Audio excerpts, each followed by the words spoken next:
Hi everyone! Welcome to my channel. This is Alcadia Vlogs. Ang ating topic for today is tipo ng mga lalaking hindi kumakain ng tahong. Yes, curious ka bang malaman kung bakit may mga lalaki talagang hindi kumakain ng tahong? At kung ano yung mga possible reason nila, kung ano yung dahilan nila kung bakit hindi sila kumakain ng tahong, pasok lang sila ng pasok. Okay, pero bago yan, kung bago pa lang sa akin channel, please click like, subscribe, notification bell icon. So every time may uploads ako, ay notify ka ni YT. Sa isang relasyon kasi, normal na yung magkakainan kayo, okay? So kung ang iyong partner is hindi ka kinakain, may possibility na ang rason niya is hindi siya marunong. Okay? So, number one talaga, hindi marunong. Hindi niya alam kung paano niya sisimulan. Hindi niya alam kung paano niya kakainin ang iyong tahong. Okay? So, kung ikaw naman ay may kaalaman, ikaw na babae is gusto mong magpakain, ituro mo yung tamang daan para sa kanya. Okay? So, may mga lalaki talagang nahihiya lang magsabi sa inyo. Pero, hindi talaga sila marunong. So, yan ang number one reason kung bakit hindi niya kinakain ang tahong mo. May possibility na hindi siya marunong. Hindi niya alam kung paano sisimulan at hindi niya alam kung paano kumain ng tahong. Kaya girls, huwag kayo malulungkot kapag hindi kumain ng tahong ang inyong mga partner, okay? Kasi meron po talagang nag-chat sa akin sa aking Alcadia Vlogs page na hindi nila alam kung nasaan ang tinggil. Okay, so nagtataka ako kung bakit natanong niya kung gaano daw kalalim ang tinggil. Okay, so may lalaki po talaga na hindi marunong. So maybe kaya hindi kanya kinakain is hindi niya alam kung paano niya kakainin yung taho mo. Okay? So, kung alam mo naman, ituro mo na lang sa kanya. So, minsan talaga kailangan mong ituro. So, huwag kang mahihiya. Be open to your partner kung gusto mo talagang makain ang iyong tahong. Huwag kang maglilihim kasi ang magpartner na open sa ganyang usapan is nagtatagal kasi spice yan nagdadagdag yan sa spice ng pagsasama ninyo. Kaya dapat be open to your partner. Next reason or possibility na hindi ka niya kinakain is mabuhok ka. Okay, siguro pansinin mo siya kung ang kanyang talong is mabuhok. So kung siya naman ay laging shave, maybe yun talaga yung gusto niya. Yung parang nahiya lang siyang sabihin sa'yo na gusto niya yung walang buhok. Yung sisisirin niya yung iyong tahong na walang buhok. Ayaw ng babae is ayaw din ng mabuhok, magubat dyan sa kanilang talong. So may mga lalaki talagang hindi rin sumisisid kapag mabuhok. Okay, next reason is may amoy. Okay, so tanggapin talaga natin na girls na may amoy yan kapag hindi ka marunong maglinis ng iyong sarili. Kapag tuwing iihi ka, hindi ka marunong maglinis niyan, hayaan mo lang, tuwing maliligo ka lang magsasabon yan, ay talagang may aamoy yan. So, kailangan, kung gusto mo namang kinakain ka, talagang maglilinis ka ng sarili mo. Hindi lang dapat yung lalaki yung linis ng kanilang talong. Dapat ang tahong is laging masarap kainin, laging masarap sipsipin. Lagi nating iisipin na bubuka ka tayo dyan sa pagmumukha nila. So, kailangan, pag binuka natin yung ating dalawang hita, smell fresh and yummy yan. So, hindi lang juicy, yummy pa.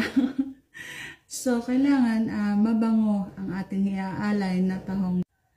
Last option natin mga girls is mandirihin sila. May mga lalaki talaga na hindi porke lalaki sila is hindi na sila madirihin. may mga lalaki po talaga na madinihin.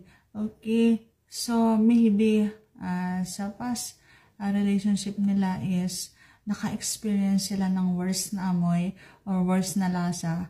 Maybe kaya ayaw na niyang kumain. Pagdating sa'yo is naka-experience na sila ng worst na ganon. So madirihin talaga sila. So tanggapin na natin sa ating sarili na hindi talaga tayo kakainin kapag may worst experience ang ating mga partner. So, makontento na lang tayo sa kung ano ang kaya nilang ibigay, sa kung ano ang kaya nilang ipadama, at kung sa ibang bagay naman ay magaling sila, sa ibang parte ng katawan mo is magaling sila. So, be it. Okay? So, makontento na lang tayo kung ano ang kaya nilang ibigay. So, may mga lalaki talagang ganon. Tanggapin natin para yung ating pagsasama is still the same, is still mainit, is still walang paghahanapan. Okay? Kung ano lang ang kayang ibigay, yun na yun. Huwag na maghahanap ng kung ano ang hindi kayang ibigay ng ating mga partner para mas humaba, mas tumagal yung pagsasama. Okay? And girls, kung hindi talaga tayo, kung walang pag-asang kainin tayo, okay? So, kung walang pag-asang ma-experience natin yung pagkain na yon ng ating mahal na partner, pwede mo namang ipakamay. Okay? So, kunin mo yung kamay niya, yung daliri niya, ipadaliri mo na lang. Okay? So, sasarap din naman. Ayun.